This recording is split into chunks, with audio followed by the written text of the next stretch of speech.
Didn't even realize they were off. Maybe we should just do it this way. It's too much. There, everybody. Let me figure this thing out. There, this light's too harsh. There we go. There we go. All right. And there, no, everybody. And there, welcome, welcome, welcome. We have a topic today that I hope. Well, anyways, we'll see where it goes. All right. But I'm looking for you guys' contributions. I'm still forming my opinion on this. This came from a discussion my wife and I had, and it is on filial responsibility, right? The idea of owing your parents or having a duty to your parents and their well-being and taking care of them and all that stuff. All right. I like to see that many AR guys making cool ass covers. Yeah, yeah. I was having before AI art, I was having a serious problem with getting thumbnails and all these different things. I can do an entire series on how many problems I was having with it. You'd ask an artist, they wouldn't respond for like months. You get a lot of no's. Yeah, you use something that you don't know where it's from. Somebody comes says take it off, you take it off. So I'm glad that AI is here to provide us with things that wouldn't have. And then you wouldn't get any male. Like it was hard to find men. Like if you were doing like Abara gods, things like that. The only male ones you'd get would be like Kemetic or Yoruba themed. So it's good that there's now a diversity of contributions and things like that. So that being said, let me go ahead and begin. Oh no, I'm not gonna begin. I'm spoiling y'all. I'll make it hard. All right, so we're gonna go ahead and begin once we get to. I think we can get to 15 this time. 15. Almost missed the notification entirely. Ndewo. Yes, this one's a little later than normal. Ndewo, nwanne. Ndewo, ndewo. Well, today we are talking about filial responsibility. Do you owe your parents? Are you your parents' keeper? All right. I'm actually going to be asking for you guys' opinion on this. I'm still forming my thoughts on it. I lean more one way, but I'm willing to hear what the other side has to say. For those of you who are new, my name is Derek Ofadoronwa. I am a teacher and of Igbo spirituality, cosmology, and culture, known as Odinani, which I teach on this channel. So if you're new to the channel, go ahead, hit subscribe. The best way to support the channel is to join the Patreon. I want to see if we can get as many of you guys in the chat on the Patreon as possible. We have really good discussions, like really good discussions on there. And it's this one is just me talking, but the other one is everybody sharing. So that type of thing. Urena and well, hi, why oma keduki Urena keduki Hit that like. SC says hit that like. Hit that like. Hit that. You guys are, man, you guys are gonna make me shed a tear. I think I need to wipe my screen. Hold on. Ugh. Hit that like, hit that like. We got 10 people in here and only 8 have hit like. I hope this doesn't shut the stream off. Let's see where it goes. All right, now I'm in HD. There we go. And then we'll hit the like button if you've not hit the like button. The best way to support the channel is by joining the Patreon community at patreon.com/themedicineshell. I'm not going to call out names, but I see names in the chat that have been in the group discussion before, and I haven't seen them in a while, and I miss them, and I would like to see them if possible. So somebody sent me a text that I'm incognito, but I hit like. Ndewo, I see you. I see you. Odimma Nsobu. Oh wait. Ezigbo nwanne m. Hey, ure. Ure. Ongi na-asụ nke. Oh wow, you're doing. I mean, anyways, I'm saying you're doing well. You're probably a wizard. You know the whole language by now. Adema. I feel like I gotta complete a quest to answer it or something. Hold on, wait. I think I missed something from Snapple Cats. You still missed my question. Yes, you do have to complete a quest. Because every time I ask you to ask the question, you start talking about how you need to ask a question. And there, well, everybody, once we get 15 people in here, I'm going to go ahead and begin. We are going to be talking about our parents, right? Do we owe our parents? I'm really just trying to hear what you guys have to say. Like I said, I lean more in one direction, but I need more input. It's a discussion we're having in our household right now. And I got a story I wanted to share that relates to it. Really, I've just been wanting to tell this story because I think it's hilarious. It reminds me of an Osofia movie, but it's a story from the community of Anofia. And in this community, they're explaining why the inheritance goes to the mother's side rather than the father's. He's so okay. LOL. I feel like I got a complete. Okay, I already read that one. And there, well, I've tried over 10. Okay, Snapple and Cats. Why don't you just go ahead and ask the question instead of telling us about how you want to ask a question? Once you ask the question, you can get an answer. That's the easiest way to do it. I'll do my. Or by joining the Patreon community at patreon.com/the medicine shell. Patrons have access to my full library. So I have this huge library I use to do my research and look into Igbo spirituality, culture, and history. And it's all organized by topic. There's hundreds of books in there. That's accessible to all patrons. And then, of course, the digital calendar that allows you to coordinate your time with how our ancestors followed time. It's got the 4 market days, the 13 moons, and what each of those things mean, the observances, and so forth. So all of that is available at patreon.com/the medicine shell. Okay, I'm looking at the chats. We are not at 15 yet. Snapple and Cats has still not asked a question. We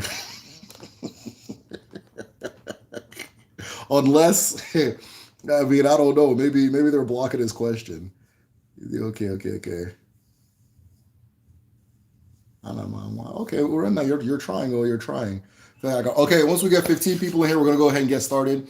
We got 12 people in here, and there are only 10 likes. The two of you who are holding on to your like, I don't know if you want me to just shut off the screen. I don't know if I did something to you. I don't know if it's something I said in the last stream. But if we don't have any problems, go ahead and hit the like button. Right? We're waiting for 2 people to hit the like button. There are 13 likes now, so we're waiting for 3 people to hit the like button. You know who you are. You're holding on to that like. I'm a nice guy. We're a good community. We talk about interesting stuff here. If you're new to the channel, go ahead and hit that like button. It helps the channel a lot. Ndewo everybody. Ndewo and Ewo. What language is Ewo? I've tried something like 10 streams. Last time other person asked me about it and we started talking in the chat. Okay, cool. Somebody says in there, well, my question is finally, okay, how Igbo people might have understood developmental disabilities other than maybe Obanje. Like, I'm guessing they would have noticed, of course, Tourette's and so forth. All right, so I'm going to answer that once we break the Augie, now that I have your question, Snapple and Cats. So stay tuned. And if Snapple and Cats, if you're the person that's holding on to that like button, hit that like button so we can get this thing started. We got to get 3 more people in here. For those of you who are in here already, if we can get 3 more people in here, if you share this. So post it on Instagram, post it on Twitter, post it on Facebook. Let somebody who you know that would be interested in a topic like this be aware that we are officially live so they can contribute. And we have hit 16 people. He said, all right, we've officially hit 16. We have Snapple and Cat's question that he's been trying to ask for months. So we are going to have a good stream today. We're going to be talking about the responsibility of a child towards their parents. Are you responsible for your parents? Do you owe your parents anything? Is there a duty owed to your parents and so forth? I'm really doing this stream to continue a discussion that we've been having here in my own household that started from a tweet I saw from a very belligerent Haitian man. And so with that being said, let me go ahead and begin things the proper way before we go into the discussion. Okay. What I have in my hand is the Augie. Umwibim, Augie Abiala, right? So bitter cola and then Nzu. Odema. Okikeke ruwa. Ala nne mmadụ na nne mmụọ. Ala na-enye ndụ. Ala wụ onye ọma n'ụwa. Ala mụrụ anyị niile. Ọjị abịala. Eji m ọjị ndị iche na ndị ọkpụ n'aka. Ọjị na-enye ndụ. Ọjị na-enye ike. Ọjị nke bụ ọjị ji obi ndị iche anyị, obi ụmụ agbara na ụmụ mmadụ, ndị mbụ na ndị egede, mmadụ na mmụọ, na niile bụ otu, mana nke bụ nke ọjị gwara anyị. A sị na onye ọbụla pụtara ọjị pụtara ndụ. Ọ bụ ndụ ka m ji n'aka. Eji m ọjị nke na-ekele ndị eke, ndị orie, ndị afọ na ndị nkwọ, ụmụ aja na ụmụ kpakpando eluigwe. Ọjị abịala. Ise. All right, let's go ahead and begin. So for those who don't know, I use the Aji to give acknowledgments to the Creator, give acknowledgments to the earth, give acknowledgments to our ancestors, and announce our oneness. We are one people. We are one with the elements. We are one with nature. We are one with the Creator, whatever you call the Creator, right? I use this Aji to give acknowledgments as well to Ndieke, Ndiorie, Ndiafo, and Ndingwo. Now, according to our ancestors, each person is born on one of 4 days. Our ancestral calendar is 4 days. Eke, Orie, Afo, Nkwo. These 4 days are the 4 elements that create the universe. These 4 days are also the 4 cardinal directions. They are the 4 chambers of the heart, and they are the 4 elements that comprise a human being, right? And so all of these things, anytime I say Eke, Orie, Afo, and Nkwo, I'm acknowledging all of creation, because these are the building blocks of existence, right? Those 4 things. They are also what we refer to as Iwa, the stream by which an individual enters the universe. So you can visualize that as a river, you can visualize that as a door, but it is the stream that you use, or the pathway that you use to enter the world again and again and again through the process of reincarnation. The day that you enter the world is one of your names, right? So the level of, I guess the term is now spiritual. On the spiritual level, right, this is one of your names. Your name is either Eke, Orie, Afo, or Nkwo. And that is determined by what day you were born, by the day you were born, right? Whichever day you were born is going to be one of your names, okay? So that being said, and then of course, each day has certain character traits that come with each person, right? Certain character traits that come with each person. If you're interested in the 4 market days, I have a video called The 4 Spirits, and then it's like 4 market days explained, or something like Igbo market days explained. If you type in Igbo market days, I'm sure it'll pop up, Medicine Shell Igbo market days. Unless somebody wants to post a link here, that'd be very generous. But that explains the entire concept of the 4 market days and how to apply that to your own personal spiritual practice. But that's not what we're talking about today. Today we are talking about, so I did not withhold my question. A little bit offended. Okay, Snapple and Cats. Listen, Snapple and Cats, we got to a good place. We know what the question is. Let's move forward as brothers. Okay, cool. I'll be answering your question. Don't worry. So I'm gonna open the floor. I have a story I wanted to share. It's a funny one. I just wanted an excuse to share the story. So I wanted to open the floor. What do you guys think? Do you think children owe their parents? There was a very specific tweet. I'm going to see if I can find the tweet and read it. It was saying something along the lines of imagine raising a kid for 20 years, working 2 jobs, something like that. And then this person, he had different words for it, has the nerve to say they don't owe me anything, right? So this started a big ass fight. And then we started having a discussion in my own household. And it reminded me of a story that I heard. It's a story from the community of Anofia. And in the community of Anofia, it is the story of why they pass down inheritance through the mother, matrilineally, rather than through the father, as most Igbo communities do, with the exception of, I think, Ohafia, Abiriba, and Ehubo, right? That kind of thing. So I wanted to ask what you guys all thought. Do you feel that a person owes their parents anything? The last thing I'm saying is Chai Ise from Urenna. So I don't know if the chat is frozen or if everybody's decided to go quiet. I don't know why you guys decided to go quiet on me. Let me hit refresh. I'm probably just talking to myself at this point. Yeah, that's the last thing anybody said.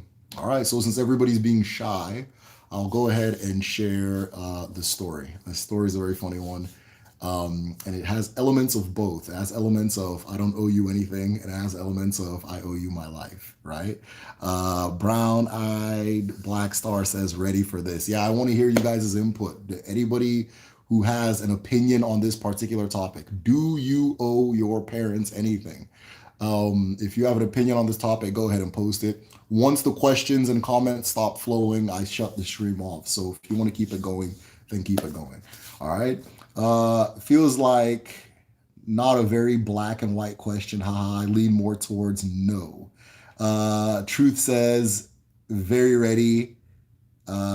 Yes, you do. I don't know what the yes, you do is referring to, but I'm sure it was a nice thing. So let me go ahead and tell the story of Anofia and the matrilineal inheritance. Okay. So, in the time of our ancestors, there was a community by the name of Anofia. Now, today, Anofia is very famous for the fact that among all of the communities in the area, it is the only community by which property is passed down through the maternal line rather than through the son and through the father and so forth. But why is Anofia different? Why did they take this route that others did not take? And what can we learn from their decision to be who they are and the way they are today? Okay. So the story begins with a man, right? It's a very wealthy man and a very famous hunter. I mean, he was so wealthy, he had four wives, right? But even his four wives knew that the four wives, were not enough for him, right? He was very notorious for sneaking off with another young lady. And before you know it, he'd come with another wife that everybody would have to learn to get along with and love and so forth, right? And so one day, the man was out hunting and he fired his weapon. And unfortunately, a young lady died. Upon seeing that he had accidentally killed a young lady, he ran back to his community, knowing the consequence of the land for breaking the sacred laws known as Iwala. Iwala are the sacred laws of the land. These are the laws that the land itself gives a people, which allows them to stay on this land. And if an individual breaks Iwala, not only will they be punished, but the whole of the community and generations to come will suffer the abominations of the individual. So the community took this offense very seriously, right? Because it is on all fault. They used an all fault to make this agreement, right? Every time you make an agreement with all four, it comes with a set of power known as Ogun, right? And so the man knew that Ogun will be next, he'll be next to be punished by Ogun, right? Ogun is the punishing force of the all four. It is also the blessing force of the all four. Those who violate the all four will receive punishment from Ogun, right? And so he went to his first wife and he said, wife, I'm in trouble. I know the law of the land and I know what's going to happen next. I am going to be summoned for a trial by gunfire. Now, a trial by gunfire is a very interesting thing in Igbo culture, where an individual is sent very far into a field and he is shot at with a gun. If the person survives, this means that Ogun has determined this person should die and either they are innocent or they have been forgiven. If the person dies, they are guilty and they were supposed to die. Because if Ogun is against you, your time is ticking, right? And so he knew that this was how his people rectified a violation against the land. So he went to his first wife and said, please, this is what they're going to do to me. I need you to bring one of our sons to stand in my place. And the wife said, did I send you over there with that woman? Did I put that gun in your hand? Did I call that woman for you? Go and ask that woman to bring her son. The man said, okay, all right. So he went to his second wife and said, second wife, please, I've gone to my first wife to ask for a son. She said no. Can you please have one of our sons stand for me in the gun trial, the trial by gunfire. The second wife said, did I send you over there with that woman? Why don't you go ask that woman that you shot to bring her son? The man said, okay. He went to the third wife. Third wife, please. I'm supposed to stand a trial by gunfire. I need you to bring one of our sons forward to stand in my place. And she said, who, me? My son? My friend? Go and talk to the woman that you shot. Have her bring the son, since you like to go be in the bush with her. And he said, okay. He went to his final wife. He's very desperate at this point. He's on the verge of tears. He said, please, my wife, can you bring one of our sons to stand trial for me? They're going to shoot me, And the wife said, never. I didn't send you over there. And like my sisters, no. The answer is no. And so at this point, the man is crying, right? He tucks off to the corner and he cries, and he knows that the people will be summoning him soon for a trial by fire. It was at this point that his sister was coming to visit him. And his sister said, what was that? His sister said, oh, my brother, why are you so sad? Then he began explaining, I was in the bush with this woman. I fired a gun. She was shot. She died. In our land, I have to stand trial by gunfire. I'm guilty. I'm going to die. And none of my wives wants to bring a son to stand in my place. And the sister said, oh, no, we can't let this happen. I'll bring my own son, right? Because the story says a sister will do for a brother what a wife would never do for that same brother, for that same person, right? And so the sister went to her son and asked him, can you stand trial for your uncle? The son said, yes, I can do that. That's my uncle. I owe him that. And so the son stayed trial for his uncle. He stood there. They went back a few paces and they loaded the gun. They pointed at the sister's son and they shot. And the man survived, right? Because there's an ilu that says, when an arrow hits a man, it is their chi that sent the arrow, right? Meaning that an innocent person is not going to be harmed by the force of Ogun, right? That type of thing. And so the man was happy. Everybody was surprised at what happened. Everybody was celebrating, right? And so the four wives and their sons came to celebrate with the man. And the man said, who are you coming to celebrate with? When I needed you, you weren't there. You now want to come and enjoy. Oh yeah, from this point forward, anything I own will be inherited by my sister, not by you, for she is the one who loves me the way family should love me, right? And so this story is from this day forward. This community began their inheritance through the maternal line. Women inherit everything in this particular culture. And that is the story of Anofia and the man who shot the woman in the bush. Now, I wanted to read some of you guys' comments, what you guys had to say, so on and so forth. Let's see here. I'm Afro-American. I took care of my late father. Truth, he said. I respect that. I don't know how to answer the question, but I know this. If a parent has an ungrateful child, then maybe the parent should have used contraception. I think it may be too late for that. I'm not seeing my comments. I spent so much money to Abuja and the village. Oh, Rena, are you just coming back?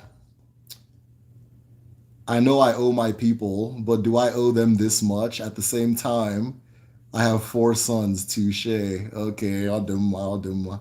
Urena, you will enjoy the full benefits of motherhood as your sons become older and successful. Currently, take care of my mother. No, you don't owe anything. How can one owe for something they didn't sign up for?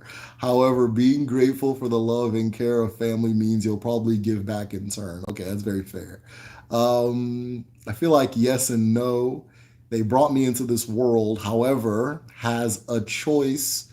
Everyone has a choice on what they do. People should care for their parents However, parents should also plan their own damn lives too. I threw the damn in there, but that was a very smart comment.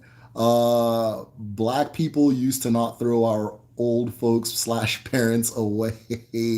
You have to pay for them. That's interesting you say that because every immigrant family's number one fear is that they'll be put in a nursing home. And I don't even think there's anything wrong with the nursing home. It's just what it symbolizes, right? It's what it symbolizes because that idea is alien to them. It's not a part of our culture, and it's not a part of Black American culture either, as it looks like anyway. Um,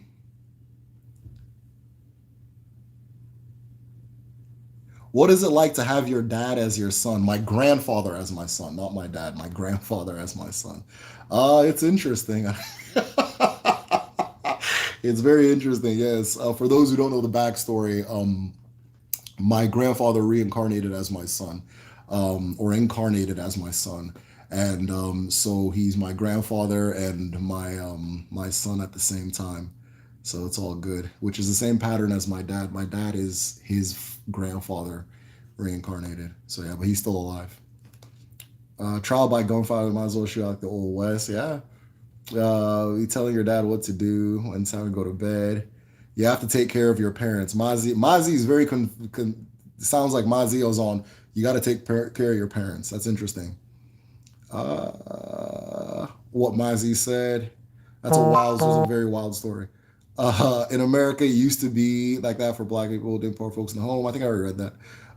Many people today have children for immature reasons, mostly transactional reasons. If that's the basis of the parent-child relationship, the child should not stand for that.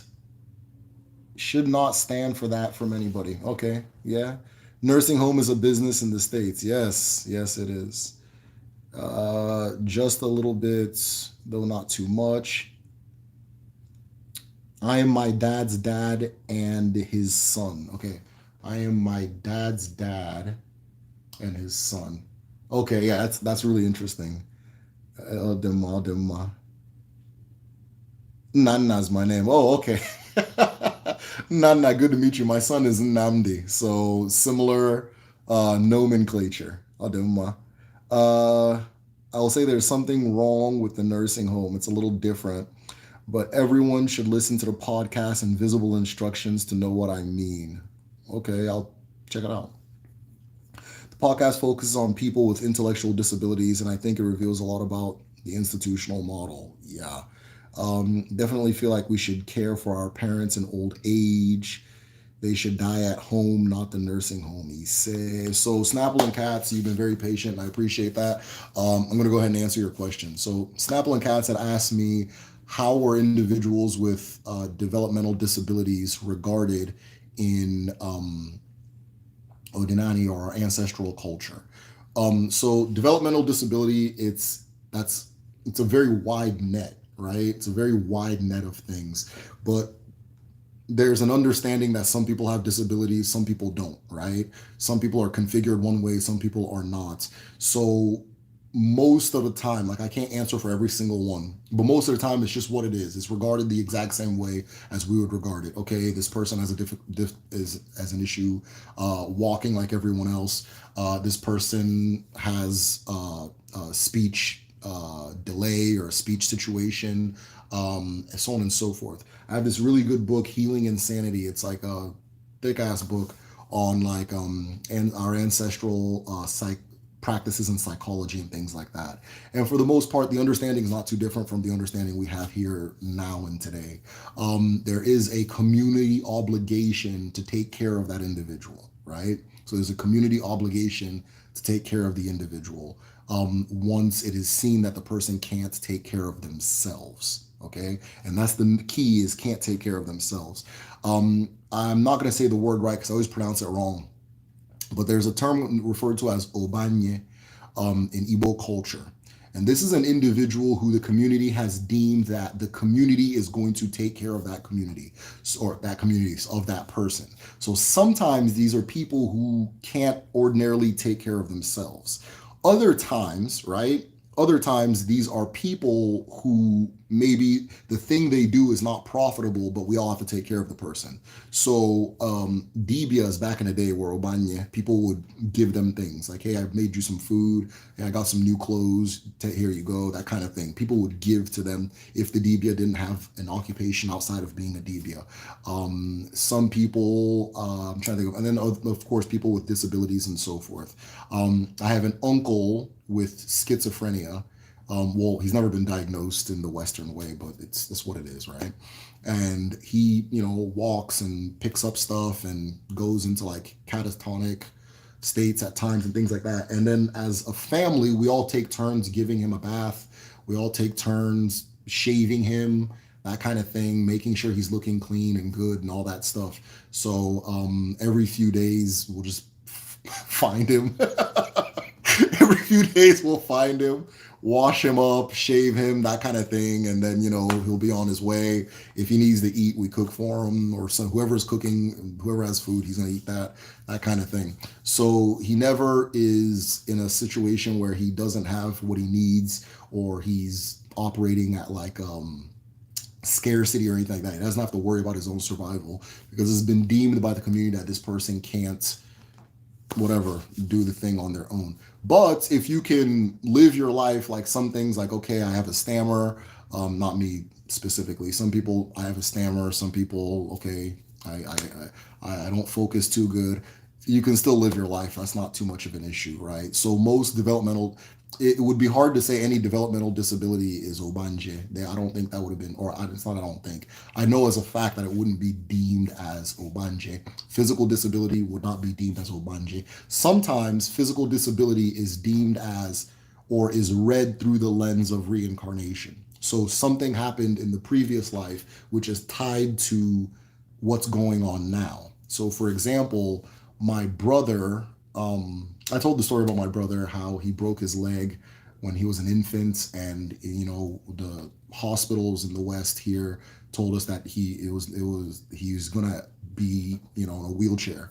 We went everywhere, and then my grand aunt, uncle and grand aunt buried his leg, performed all gave him medicine, and they found out in a past life he was actually refusing to walk because there was somebody in the family who could have saved his life and she didn't. And because of that, he was still angry at her. And so that woman was summoned and she cooked for my young brother when his leg was buried. And she apologized to him and had a conversation with him to like rectify the situation. When that was over, within like a few, like maybe a day and a half, 2 days or so, they let my brother out and he was walking. He began walking. He just began walking towards a bowl of rice. And so a lot of times it gets tied to something that happened in a previous life. But a lot of the things that, let me put it this way, it's hard to say. A lot of things aren't like disabilities in at home. Like if you're like I don't know the term, like a little person, that's not a disability. They don't see that as a disability. That's why you get aki and popo.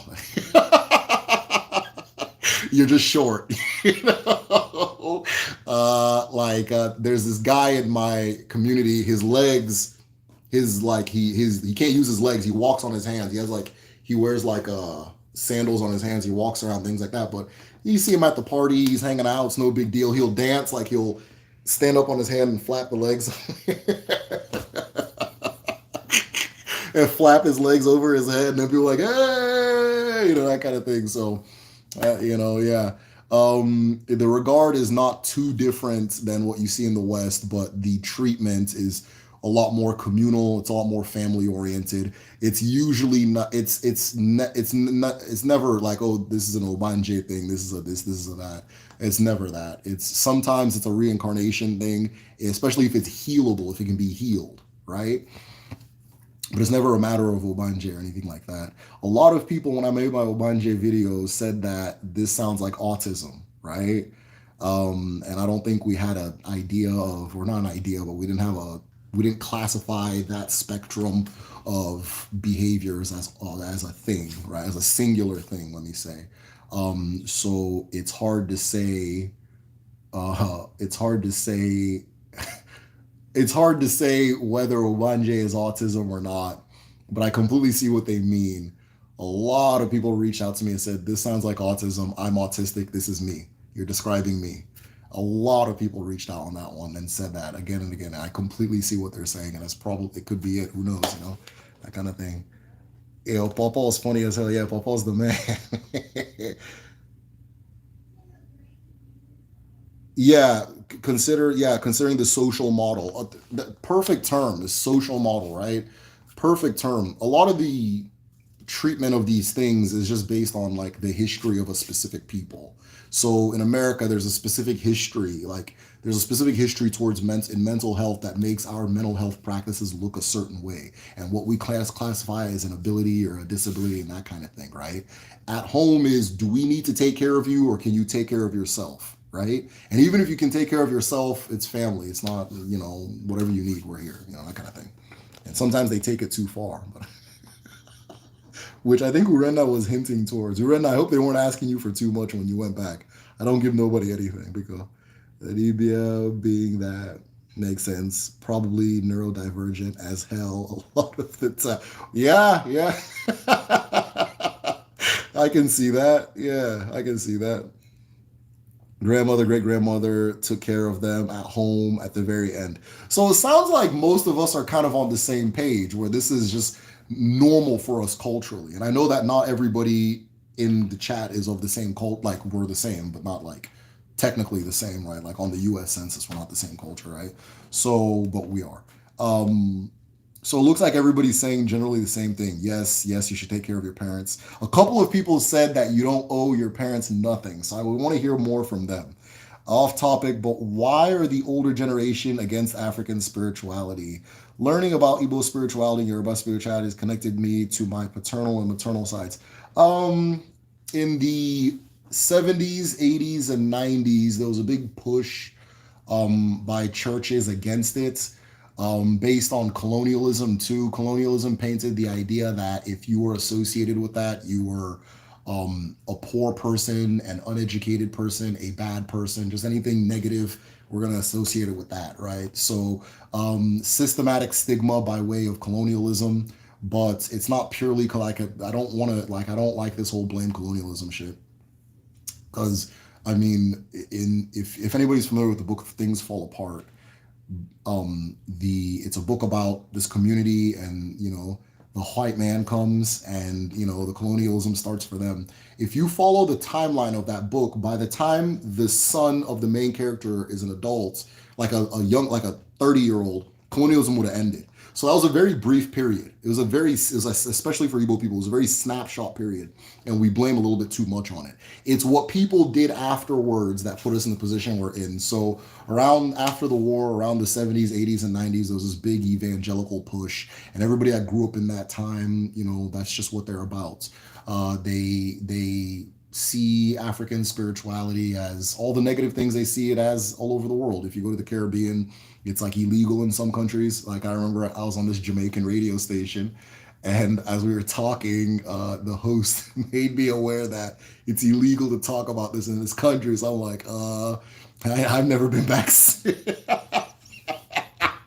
So it's illegal to talk about it in some Caribbean countries. In the United States, it was just a lot of the things associated with it. Isusu is illegal in many states. And then, of course, has this negative connotation. It's evil. You use it to pinprick people, all that stuff, that kind of thing. So all over the world, there's this condemnation of anything that comes from African people. It's just what it is, right? Things are changing. People are more enlightened now. They have access to information and perspectives, and people are reconsidering their previous stigma. But a lot of it was just history and uh, church and social and colonial design.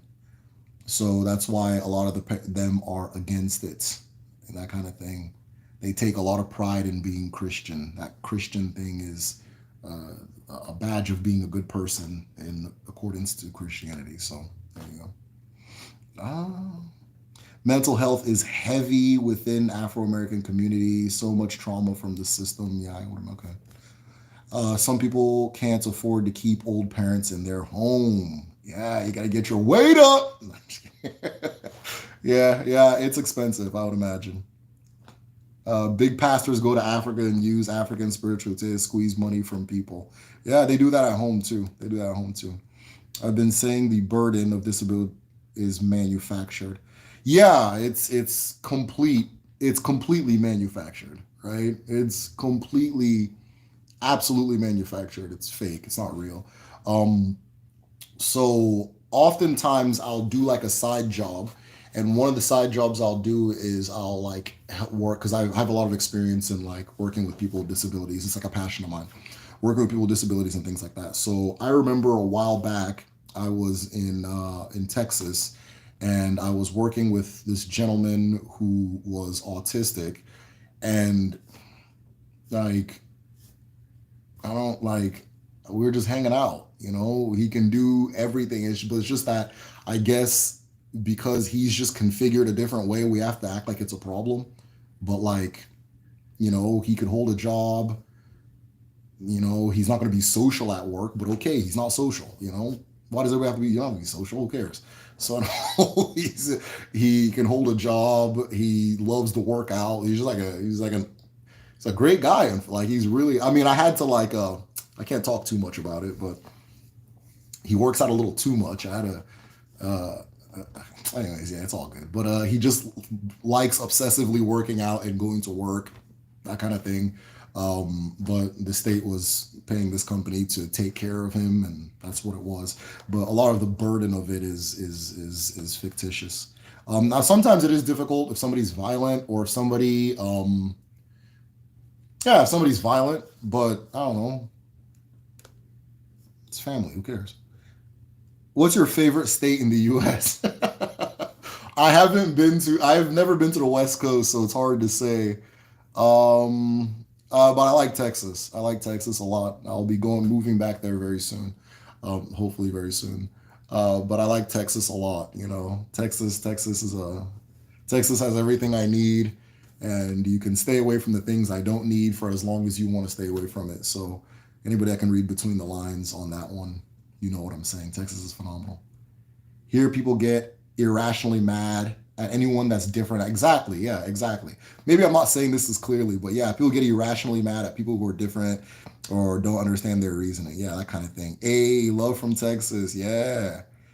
It's so funny too because Texas gets this rap as this like super like I guess racist Republican state, but like if you're like black people have their own towns, like you don't even need to see anybody else. You know what I mean? So if they're like, oh, that's them. You don't you like it's a very man. You go to Houston, the judge is black. The damn I grew up in Nebraska. I never seen anything like that in my life. The damn mayor's black. You're getting pulled over by black police officers. It's just like you can breathe. You don't have to do anything. You don't. I mean, I'll say too much. I'm on YouTube, but yeah, get on Patreon for the real discussion.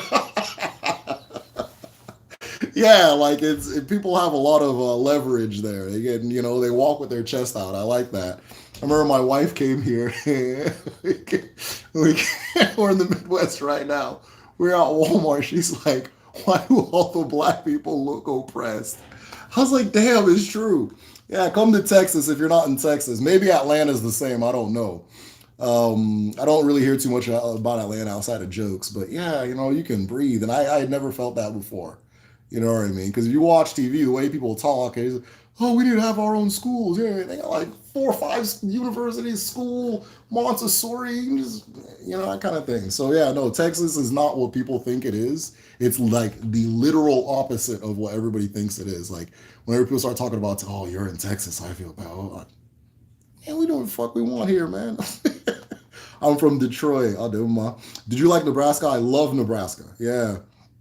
Is there a lot of corn in Nebraska? Hell yeah. But it doesn't even have it's such a useless state. They're like number 2 in corn. So, but with the way they act, you think they'd be the first. But yeah, no, I love Nebraska. I love growing up there. It's a phenomenal place.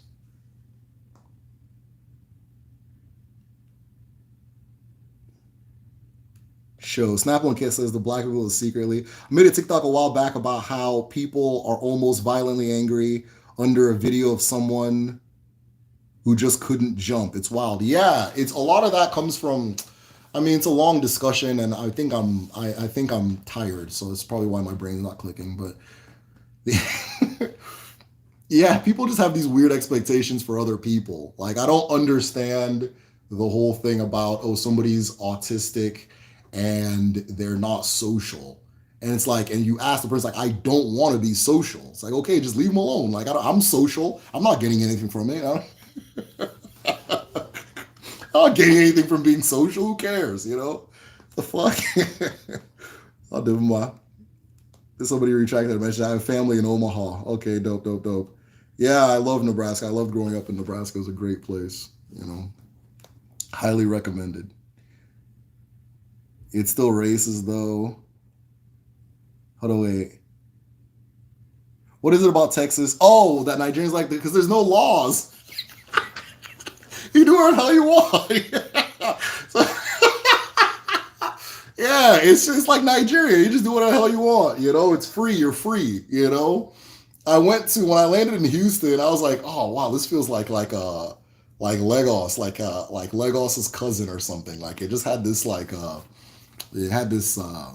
kind of energy to it. And on top of having that energy, people were just doing whatever the hell they wanted to do. You put the strip club right by the church, that kind of thing. They're like, oh, I mean, let me not say too much, but yeah, you can do. You're not. The government is not over you as much in Texas, right? So a lot of people in other states that doesn't make sense, but especially if you're in a place like Houston, maybe in Austin, I don't know. If you're in a place like Houston, you'll completely understand what I mean, right? That kind of thing. So sometimes it's a problem. Sometimes it's actually a legitimate problem, but most of the time it's like, all right, cool. They have this guy in Houston that if you get any traffic violation, you just call him and then they call you back like, okay, it's been canceled, and that's his business. That's just what he does. So yeah, why wouldn't you like it? Rena says it's still racist. Is this Texas? Yeah, it's still racist, but you don't have in Nebraska, it's like it was racist, and you had to deal with the school, the what. In Texas, it's like okay, I'll see you guys, I'll go over here, that kind of thing, and you just get away from it, or you have to go into the other world to deal with otherworldly things in Texas, whereas in other states, it's just what it is, right? That kind of thing, So in Texas, you have the option to opt out, right? That kind of thing, which sometimes is a problem, right? I think one of the things that happens, Houston's so diverse that a lot of people don't deal with people outside of their group, and you sense that when you deal with them a lot. So that kind of thing. I'm in Dallas. They call Houston Lagos. Yeah, yeah. Yeah. Houston is definitely Lagos. I'm in the UK. Food sucks, but the humor and free healthcare rocks. Yeah, cool, cool, cool. A lot of us are social, to be honest. We just do it differently, exactly. And people get mad instead of just leaving it for something. Yeah, exactly. Exactly. The guy that I was working with, if you're talking about something he's interested in, we're all in. If we're talking about movies, if we're talking about especially like Marvel, any blockbuster movie, what? Yeah, he's social as hell. That kind of thing. Like I literally I didn't see the problem. I think that he is the I don't know. I didn't even see what the problem was. I heard that you can't be a Texan without a gun. I don't think you can be an American without a gun. I'm in Cali, and the racism actually isn't escapable most places unless you just stay home. I've never been to California. Yeah, I've never gone out west. I need to though. I need to though. But yeah, in Texas, it's like it's there, but it's like that's them. This is us. So it's you just kind of you can breathe a little bit, that kind of thing. But it's definitely there. And so Greg Abbott, that boy. Yeah, they're definitely, especially in Houston. It's yeah, fuck nigga, what you gonna tell us? Yeah, I made a TikTok. Okay, I already read that one. I'll do mine. Cool, cool, cool, cool, cool. I don't know if y'all stopped commenting or if the thing ran out, but yeah. So no, I just wanted to get you guys' takes. Do we have to take care of our parents? People think it's a utopia here. They get a rude awakening very quickly. Yeah, there's a lot of people in Texas from California and Houston. I'll say I don't know, but where other places? I think they go to Houston and Austin a lot. And they have, it's kind of mixed stories, and I'm saying this because I only know one person. He has mixed stories as far as California. It's expensive, segregated, things like that. um, but yeah, I've never been out there. So my brother lives in he lives out west, so when I visit him, that'll be the furthest west I've been. Texas too. When it says I'm good with that, true. Yeah, yeah, yeah.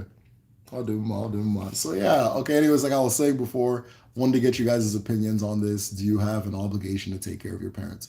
I think you do, right? I think you do. I think oftentimes I think people don't think. I think people don't think of what growing old or aging looks like, right? And in many regards, somebody who's growing old or aging is just as vulnerable as a child, and that person's parents have passed. So if you want to look at it that way, right? If you feel that a child should be taken care of, an elderly person should be taken care of, and there's no other person than you, and I guess the government, that kind of thing. So yeah, I believe that. Of course, you have the obligation. There's no African culture that'll tell you you don't, and it is something to consider. That is why there is a lot of emphasis on personal success as an individual, financial success, financial stability, all those different things, because you're not just doing it for you. You're doing it for the whole of those who are one with you by way of family. You're taking care of your children, and then you're taking care of your people, be it your parents at an older age or your family members who are not as well off. Earlier, we talked about the concept of, I'm going to say it wrong, but the obanye, individuals who we just as a community know we're going to take care of this person. That's just what it's going to be. Sometimes it's because of their profession, right? Sometimes they're in a profession that the community needs, but is not necessarily profitable. Individuals who controlled shrines back in the day, Niosu, they ate from the people. They didn't engage in commercial activity, that kind of thing. The people fed them. The individuals who are DBAs, people who are like community leaders and things like that. Then, of course, those who are disabled to the points where they can't participate in commercial or market activity, you know. So, yeah, it's embedded in our culture to take care of those who cannot take care of themselves. It is embedded in our culture to take care of our parents. And all of these things are drivers that make the quest for personal success more than just, I want to buy some clothes and a house and that kind of thing, right? There's a whole world of people that are counting on you doing well, and you know, no pressure, that kind of thing. So that's my take on it. I just wanted to hear what you guys had to say about it. I didn't have a big grand spiel today. I just wanted to see what it was. Spiel, that's a Midwest word. They're saying once an adult, twice a child. Yeah, old people do act like vulnerable as children. Yeah, by the time my grandfather, I went back when my grandfather was passing, and we he was surrounded by his children. We took care of him. We took turns bathing him, um, bringing him food, things like that. And I couldn't think of a better way for a person to pass, right? Because everything that mattered was right there with them when it needed to matter. So can you imagine you reach that age and I mean, you must have had to have done something, right? Yeah, that kind of thing. But you must have had to have done something for your kids to then turn around and be like, oh, I don't, I don't owe him nothing. I don't owe him nothing. I'm living my life. I'm living my life. He should have had his fun. He should have lived out his dreams. No matter what the person does, they can fall, they can break their hip, they can be on the floor for 3, 4 days without food, without ability to move. An elderly person is way more vulnerable than a child, is far more vulnerable than a child. If you have an exceptional level of faith in the system to take care of your parents or somebody you care about who is reaching that age, then that's on you. I don't necessarily, so yeah, I don't see another way. I don't see another option as far as that goes. A lot of people in the West, at least, have done. something to their kids in Africa too, or done something to their kids in Africa too, but we're just not as I don't know. We're just not as sensitive, right? Americans are very sensitive people, like very sensitive. Wow, like very very sensitive people. So it's always this one did that to me. This one gets a D in my is a D minus parent. Yeah, that kind of thing. In Africa, even if the guy it doesn't matter, it's your father, that's your mother, that kind of thing. Your ability to care for people beyond yourself, regardless, is a measure of your personhood, not necessarily a mark of who treated you right and who didn't. The homeless population in Dallas, it's so sad. Okay, I haven't spent too much time in Dallas. My brother-in-law lives there though. Can your parents do anything that nullifies the obligation?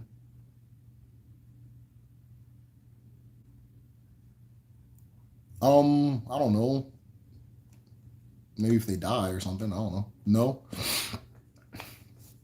If you move to Texas, make sure you get a Texas license plate ASAP, especially if you're from California. Yeah, I heard about that. I heard about that. I remember I came to I came when I came to Texas, my license was suspended. This is when I learned that Texas is the place I need to be. My license was suspended because they just pull you over for being black in Nebraska, and so every third black person has a suspended license there.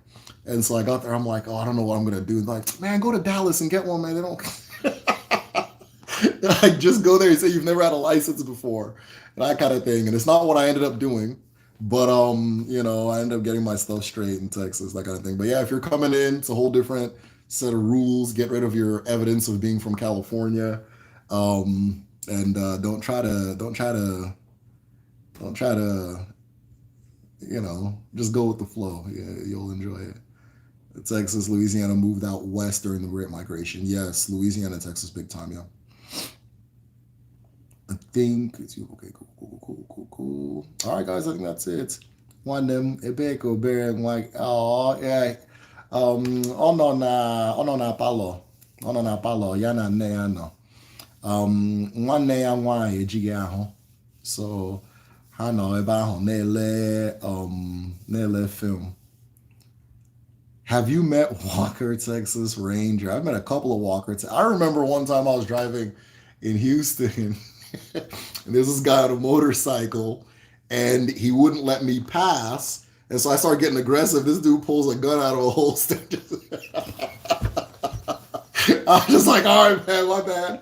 And then over another time, this guy from New York, I was just there, and New York people. I just turn over. He's like, "You will be, you will bitch, you will bitch." I was like, "Yo, what?" And then so I was like, he can't do this here because somebody might shoot him.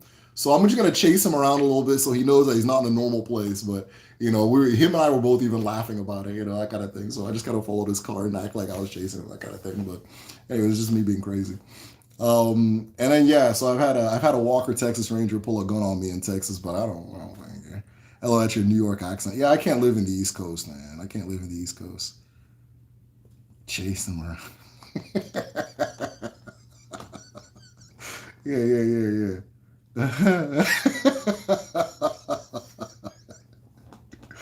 Oh man. Yeah, because I was doing it for his own safety too. Because if he did that New York behavior, man, somebody will blow his head off, man. Just walk around just insulting people. Are you crazy? People are so respectful in Texas too. That's what's up. It's like, oh man. Our friends in the Midwest at least, the kids, cool, Texas. Yeah, I appreciate that. Yeah, no, I felt at home in Houston. That's why I need to get back. You know, it's just like Nigeria. You just kind of make things work. Everybody respects each other. Right, divergent people. Sometimes I worry if neurodivergent people are oppressed here because they wouldn't have had all these important roles in society. I don't know. Neurodivergent is vague. Um, I think it's vague. some versions of that very vague term, absolutely, but other versions are rewarded for it, right? Other versions are rewarded for it throughout different things in time, just like in Africa. So yeah, I would need my own gun because I know I can't keep my mouth shut. Yeah, you Snapple and Cats, you must be from the East Coast, man. I can't live in the East Coast. That place is wild. I can't do it. I remember, I was in New York and I was like, I was at a hotel and there was like an event, it was like a Nigerian event, and this guy comes to the hotel, a person's like, so why is there all these black people here? And I was like, yo, what the fuck? You know, I can't do just people just saying just nonsense. I can't do that, man. And so that was crazy. And then Baltimore, like East Coast people have this thing where like they can just ignore things to like a superhuman level. Like I saw a meme where it was like a video where like a person set fire at a subway and no like he just had a fire in front of him and nobody was flinching around him. When I was in Baltimore, and this woman was just like at a mall. She was just like vomiting, like projectile vomit outside of the. So not trying to be nasty, outside of the thing, and people were just walking by her, just like people weren't even flinching, just kind of, that kind of thing. And I remember I asked somebody where my phone died, which is normal for me. And I asked somebody where something was located, and she's like, and she worked there, and she's like, I don't know. And I just wasn't used to any of it. I was like, man, I can't live here. It's like everybody's trying to fight and that kind of thing. So yeah, I can't live there. I grew up in the Midwest, so Midwesterners, people always say Midwesterners are really nice, but that niceness is like a thin veil before it gets like, and it's not like fake, but it's just that like they'll extend the niceness to you, and if you don't give it back to them, it's like okay, now we have to fight, right? Which you wouldn't think that thinking about the Midwest, but I didn't see a single fist fight in Texas, and I remember in Nebraska that was kind of a normal thing, like just like so I remember like they'll do this thing where like if you have your brights on in the Midwest, the person will follow you and like could follow you and try to fight you, right? Because it's rude. Or like if you're pulling into somebody's driveway, I'm like in from the Midwest too. If you're pulling into somebody's driveway with your lights still on, like when you like if you're trying to back out, you turn your lights off, then you do it. But if you pull on, they'll like open the door and start cussing at you, that kind of thing. So there's this like everybody has really good etiquette and like decorum there, and everybody's like very friendly. And like if you need help, like if I would have asked somebody where's something at, oh what they would have, oh I don't know, but hold on, let me go ask this person, and here let me check my phone and that kind of thing. But if you hit them with I don't know, man, this shit can go left very easily. So yeah, I just remember because I remember coming to Texas, and I was like, yeah, this situation really ended really badly where I was coming from. So yeah, Midwest is different. So my reactions to things are tend to be like, yo, what? Like I get shocked by like misbehavior sometimes, right? Or like you go somewhere. Like one of the things I didn't like in Texas, you'll go somewhere and the business is supposed to do the thing and that they can't do the thing that the business says they're supposed to do, which is kind of normal in Houston, right? I don't know, you'll go like, oh all you can eat crawfish, hey I'm trying to get some crawfish, no we don't have any today. That kind of thing, which is kind of normal, but in Nebraska that shit would have started a fight, a couple of Karens would have called the police, it just would have been what it was, man. That's wild. I made one trip to DC and they were super friendly. Maybe DC is different. I've only been to Baltimore and New York. I feel like we're not recognizing any trauma a child may endure from their parents. In these cases, I don't know if it's an obligation. To Ben, culturally, the obligation would still be there. It would be hard to find somebody who hasn't experienced what we can define as trauma from your parents, but the obligation is still there. There's an ilu that says the way you reject your father is how your children will reject you, right? And I actually see a lot of that. I see a lot of that happening just very consistently in a lot of families. So even if the person was a good or a bad parent, that doesn't matter. You just have to. I mean, you don't have to, but that's not the primary determinant for how you meet your duties as a child or a son or a daughter or whatever, that kind of thing. Sometimes I do think parents make that kind of relationship impossible with their kids. Absolutely. Only NYC subway loudspeaker riders. If you see something, say something, because folks mind their business like I'm like, yeah, I wish I could mind my business. Hey, Danielle, if this is the same Danielle, I feel like I haven't seen you in a while.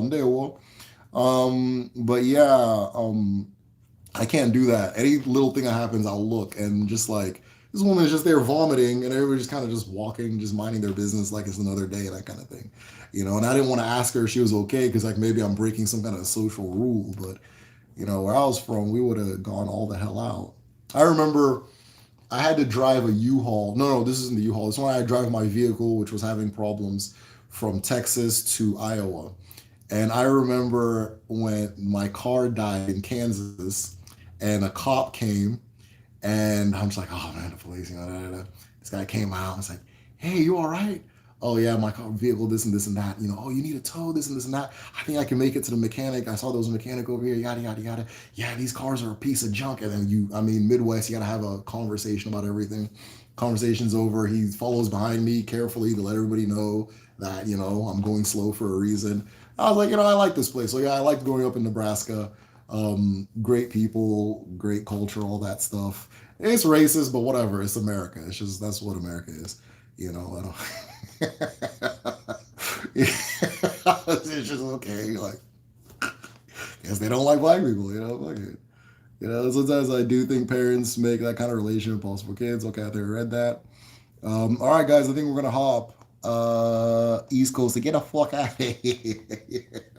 Anytime I watch, like I watch a lot of YouTube, and I'll notice like people from New York will be like the way they talk to each other. It's like this will turn into a fight anywhere else. Anywhere else, this will turn into a fight. You can't just be like throwing these things at people like that. But it's just I don't know. I guess it's just how they talk or whatever, that kind of thing. So I don't think. So shout out to the East Coast. East Coast women sound like. I don't know any East Coast women that sound like dudes, but I think that is the stereotype. Yo, I think I'm in love, B. Yeah, man. All right, guys. Either YouTube is telling me it's enough time or what. I don't know, but that was the discussion, guys. I kind of wanted to get you guys' take. I didn't have a big spiel on it. I think eventually I'll make a video on it and do some research and all that. Wait, is there a state you'd like to visit? So, based on what I do, there's a lot that's pointing me towards North Carolina, South Carolina, Virginia. And so I would like to visit that area. Kentucky. I'd like to visit that area eventually. But no, I'm not really trying. I'm not really a traveler. State I'd like to visit? No, not really. It's all the same thing. It's all America. It's all a bunch of Bed Bath Beyond, Kohl's, Target. It's every state, so it's not that deep. Florida, I think Florida's a little different. It's like I like Florida because it's like unhinged. Florida's like Nigeria too. I like Florida because it's unhinged. I was in Florida some years back. I remember they had this alcohol at AB or was it ABC Liquor or 123 Liquors? Looked like something that it just looked like something like it was made up on a cartoon. I think it was like 100 proof. Man, I got lit drinking that thing. Do we owe our parents? Lolita says, can someone give a quick answer or summary to the answer? Yeah, I didn't really have a big speech on it, Lolita. I was asking people's opinion. My own personal opinion is I do think there's a duty, the child has a duty to the parent. My rationale was that a parent will reach an age where they're as vulnerable as a child, right? And when you see that parent at that age, whatever, I guess, I don't know, you see a different side of them. You begin to realize that this person might fall and be on the floor for 2, 3 days and nobody is going to be able to help them. Of course, they can't feed themselves, fend for themselves, and they may not be in their best mind and so forth. So a lot of people will, of course, do for their parents before it reaches that stage. But there is a part in your life where you're not going to be able to take care of yourself. And for that reason, I don't think there's anybody else who's fit to do that other than your children or maybe the younger people in your family. So not everybody's gonna have kids and that kind of thing. And so, yeah, I think it's a family thing. I think that you do have a responsibility to take care of your parents. And according to every African culture on earth, you absolutely do. But people gave their different opinions. I just kind of, it was like an open chat and whatever you guys thought. People say that, some people said that you don't necessarily owe them, but if you want to do something, then that's fine. That made perfect sense. And things like that. So nothing, not saying anything deep. We're just talking about traveling right now and hanging out. Uh, I actually feel you on Florida. Yeah, yeah, Florida's unhinged, man.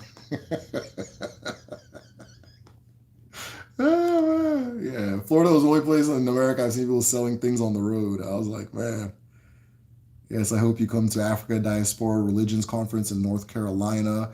There's also somebody had told me about the Diaspora Conference, and I was like, oh, you should see if you can talk there. So that would be cool if I can. I don't know if they have to invite me or if I'm like, hey, I want to talk at your thing, you know.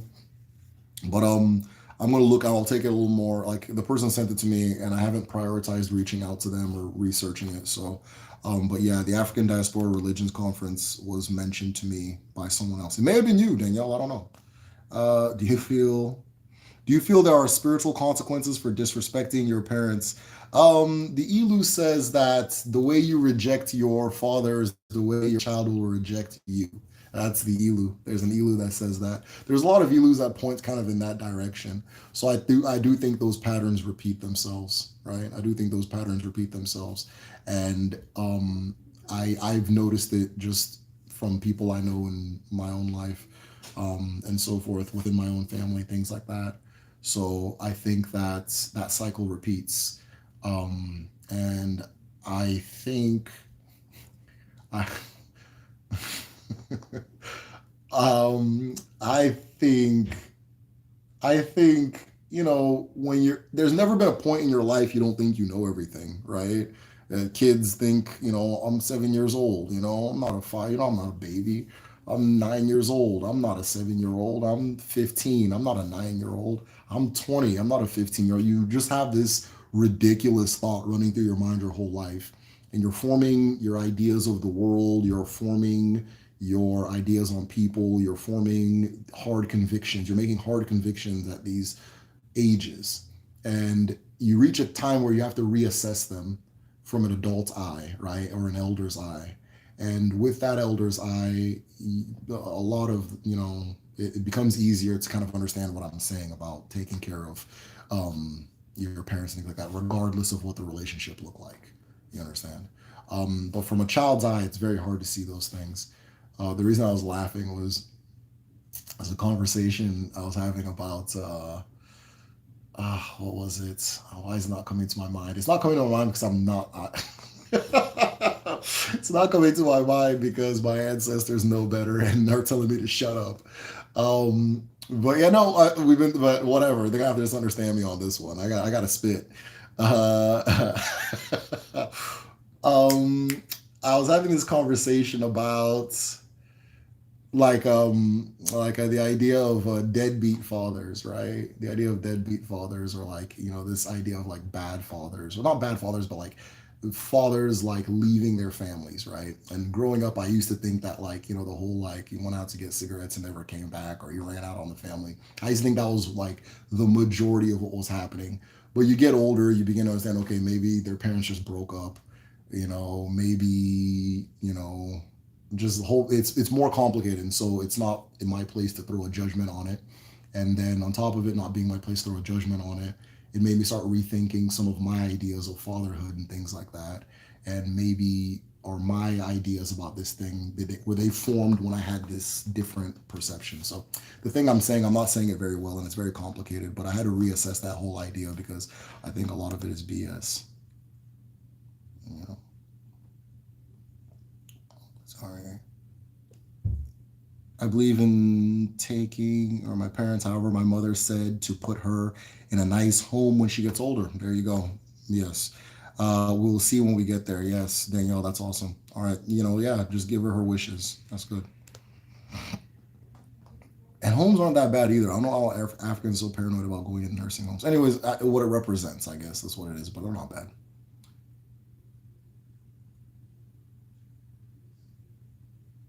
If you have kids. You fill out the form that was. Oh, Danielle. Okay, yeah, yeah. So I'll fill out the form. Thank you very much, Danielle. Thank you. Honestly, I'm already. I haven't prioritized it, so that's why I haven't filled it out. And it wasn't. It's not because it's not important. It's just I'm doing a lot of things right now. As you can tell from how tired I look. Honestly, I'm already at that point in time. I'm not being taken care of, and some old people is alive, so I feel a little differently when it's them generally. As you get older, your attitudes on things change. And so it's good not to commit yourself to ideas you developed as a child or feelings you developed as a child because they're temporary and no matter how significant they seem. If they're not temporary, by the time as you get older, you grow nuance around them. So that kind of thing. I hope I'm making sense. All right. I do see cycles actually. I guess I blamed it. Okay. I do see cycles actually. I guess I just blame whoever becomes an adult and doesn't try to improve anything or break the cycle if they get a chance in most situations. Sometimes people try to break the cycle and they don't know how, and all of their efforts to break the cycle are what end up hurting the next generation, right? So sometimes people try to break a cycle and they don't know how because it's not something you can just know. And their efforts to do so is what ends up hurting the next generation. The next generation tries to break the cycle of whatever that person or tries to free themselves of whatever that person was introducing, that parent was introducing, that kind of thing. So for example, I see a lot of that in my own family, right? Each person was doing what they thought was right at the time. And, my parents did right by me. I have nothing, no complaints, that kind of thing. But each person was doing what they thought was right at the time. And each person is doing something slightly different, but fundamentally the same. So as I get older, I kind of understand my parents a little bit more in that regard and that kind of thing. Yeah, afraid to become like their parents, so they end up a lot like them, anyways. Yeah, for sure, for sure. All right, guys. I think that's it. Today's my rest day, anyways, so I'm half asleep. But yeah, today it was just a casual conversation. I just want to know people's thoughts on the whole thing. Share my own thoughts. I don't share my opinions too much on this channel. It's not what this channel's here for. But I was just curious. But that being said, guys, I appreciate you guys. I appreciate you. I appreciate you guys for always being here and always supporting. If you want to step it up a level, the best way to support is supporting on Patreon. I have a link up top if you're not a patron already. Patreon.com/the medicine shell. I get access to my library on there, the calendar, which merges with your Google Calendar, and then, of course, a group study where we discuss these topics in full when I'm a little bit more awake and so forth. So, that being said, guys, as always, where's my UFO? Ha, no gadi, no geto, no kabala no triaka, o gadi no wa, o gadi no neke, no rie, na fo, na mkwo. He said, all right, take care, guys. Got you, fool.